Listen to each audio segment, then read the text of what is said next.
Hello students, welcome to Vidyashram public YouTube channel. And हम लोग आज स्टार्ट करने वाले हैं P block element chapter number 6 का रिमेनिंग पार्ट। ये ग्रुप 16 हमारा जो स्टार्ट किया था हम लोगों ने, उसका रिमेनिंग पार्ट है। ओके, हम एलोट्रॉप्स पर हैं। एलोट्रॉप्स में हमारे पास में group 16 element oxygen, sulphur, selenium, tellurium और पोलोनियम है। ओके, तो अब हम लोग बात करते हैं इसके अंदर। Oxygen have two type of allotropes, O2 and O3। Sulphur rhombic and monoclinic sulphur की फॉर्म में मिलेगा। सेलेनियम रेड, ग्रे और ब्लैक फॉर्म में मिलेगा। टेलुरियम हमें क्रिस्टलाइन और एमॉर्फस सॉलिड तो 2 फॉर्म में पे मिलता है। और पोलोनियम नॉट शो, पोलोनियम इस तरह का कोई प्रॉपर्टी शो नहीं करता है। ओके, नेक्स्ट देखिएगा क्या होता है इसमें। नाउ हम लोग रीड करते हैं catenation property. Okay, catenation mean ये ब्रांच जो बनाते हैं।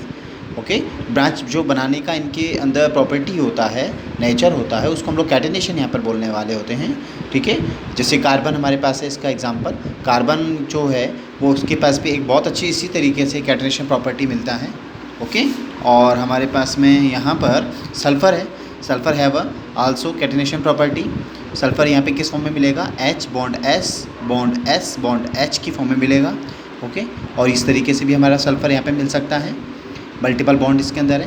Due to the small size and high electronegativity oxygen form multiple bond with oxygen and carbon. हमारे पास में यहाँ पर क्या होता है, मल्टीपल बॉन्डिंग इसके अंदर मिलता है। जैसे पी पाई बॉन्ड, ये कार्बन कार्बन हमारा है, देखो ऑक्सीजन ऑक्सीजन के बीच में पी पाई बॉन्डिंग होता है। ऐसे ही हमारे पास में कार्बन और ऑक्सीजन के बीच में क्या होता है, यहाँ पर पी पाई बॉन्डिंग यहाँ पर डबल बॉन्ड के अंदर मिलेगा। ओके, ऑक्सीडेशन स्टेट देखिएगा, ऑक्सीजन के यहाँ पर ऑक्साइड्स हैं, परऑक्साइड है, सुपर ऑक्साइड है। तो ऑक्साइड्स के अंदर -2 होता है, परऑक्साइड में इसका पार -1, सुपर ऑक्साइड में हाफ होता है -12। ओके, इस तरीके से +1 और +2 पार भी यहाँ पर मिलता है। सल्फ़र के पास यहाँ पर क्या मिलता है, -2 +2 +4 +6 ऑक्सीडेशन स्टेट मिलेगा। सेलेनियम के पास -2 +2 +4 +6। उसके बाद Te हमारे पास है -2 +12 +2 +4 +6। और पोलोनियम के पास भी +2 +4 वैलेंस हमारा यहाँ पर मिलता है। Okay, yes, down the group electronegativity decrease mean हम लोग जब अप टू डाउन जाएंगे तो इलेक्ट्रोनेगेटिविटी डिक्रीज हो जाता है।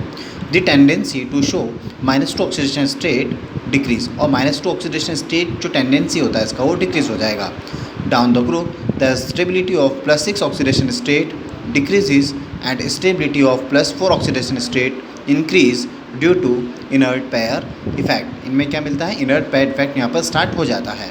The higher oxidation state +4 +6 most common with oxyanofluorine because they are most electronegative and oxide the element in their highest oxidation state। मतलब ये अपने ऑक्सीजन और फ्लोरीन के साथ में क्या करते हैं, +4 और +6 ऑक्सीडेशन स्टेट यहाँ पर शो ऑफ करने वाले होते हैं, और ये इसकी सबसे ज़्यादा मतलब हाईएस्ट ऑक्सीडेशन स्टेट होती है। Anomalous behaviour of oxygen. Anomalous behaviour कैसे, मतलब यहाँ पर देखिएगा इंपॉर्टेंट टॉपिक है। Due to very small atomic size, एक तो इसका साइज़ बहुत छोटा होता है, high electronegativity and no available number available of d orbital. इसके पास में क्या है, डी ऑर्बिटल यहाँ पर एब्सेंट होते हैं। कैरेक्टरिस्टिक्स क्या हैं, oxygen is gas at room temperature, on another are solid because weak van Waal force in oxygen. तो हमारा जो ऑक्सीजन है वो रूम टेम्परेचर पर क्या होता है, गैस होता है, और अदर क्या है, सॉलिड फॉर्म में मिलने वाले होते हैं वीक वान वाल फोर्स की वजह से। Oxygen is di atomic and other element poly atomic, जैसे S8 होता है, Se8 हमारे पास है, Te8 हमारे पास होता है। Okay, the hydrate of oxygen that is H2O is liquid. हमारे पास जो H2O होता है वो किस फॉर्म में मिलता है, यहाँ पर लिक्विड होता है। Due to the hydrogen bonding and hydrides of other element are gas, for example H2S। ठीक है, लैक ऑफ हाइड्रोजन बॉन्डिंग, और अदर एलिमेंट किस फॉर्म में मिलते हैं, हमें यहाँ पर गैस फॉर्म में मिलते हैं। Okay, oxygen in is paramagnetic in nature due to unpaired electron in anti-bonding molecular orbital, while other elements are diamagnetic in nature। Oxygen क्या होता है, पैरामैग्नेटिक होता है हमारा नेचर के अंदर, और अनपेयर्ड इलेक्ट्रॉन इसके अंदर होते हैं anti bonding molecular orbital, while other element are diamagnetic in the nature, क्योंकि उनके पास क्या होता है, यहाँ पर डबल इलेक्ट्रॉन होते हैं, मतलब यहाँ पे कपल्स ऑफ इलेक्ट्रॉन मिलेंगे तो डायमैग्नेटिक होगा, और अगर लॉन पेयर वाले इलेक्ट्रॉन होंगे इनके अंदर, सिंगल इलेक्ट्रॉन अगर इनके अंदर होते हैं तो क्या होता है, ये पैरामैग्नेटिक होता है। Okay, the common oxidation of oxygen is -2 and the other element show +4 and +6 oxidation state. Okay, hydride, यहाँ पर हाइड्राइड की बात हम लोग करते हैं।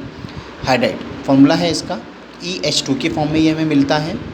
ओके, तो EH2 की फॉर्म में यहाँ पर 2 लॉन पेयर इसके पास होते हैं, 2 बॉन्ड पेयर यहाँ पर होंगे। हाइड्राइड में H2O के फॉर्म में मिलेगा, H2S, H2Ac, H2Te और H2PO की फॉर्म में हमें ऑक्सीजन वाले जो एलिमेंट हैं हमारे पास 16 ग्रुप एलिमेंट्स वो मिलते हैं। Due to repulsion between the lone pair and bond pair, lone pair and bond pair the shape is bent, इसका शेप कैसा होता है, बेंट, और वीक और एंगुलर शेप इसका होता है। The bond angle decrease down the group because as we go down in the group the electronegativity will decreases, तो इनकी इलेक्ट्रोनेगेटिविटी क्या हो जाती है, यहाँ पर डिक्रीज हो जाती है। ठीक है, नेक्स्ट देखिएगा, and the size of the atom increase, size of the atom क्या हो जाएगा, increase, resultant electron change charge density decreases. Due to this, the repulsion in the electron pair around the central atom in the molecule decrease, resultant decrease in the bond angle, और bond angle यहाँ पे decrease हो जाता है। Okay, और bond angle decrease होने की वजह से electron pair around the central atom in the molecule decreases, result decrease in the bond angle, और उनका बॉन्ड एंगल भी धीरे धीरे क्या हो जाएगा, डिक्रीज होता जाएगा। H2O, H2S, H2Ac, H2T इसके एग्जाम्पल्स हैं हमारे पास।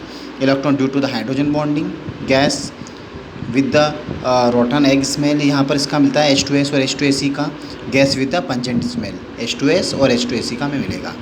एसिडिक नेचर की हम लोग बात करते हैं यहाँ पर। As we go down in the group the acidic nature increase because the size of the central atom increase.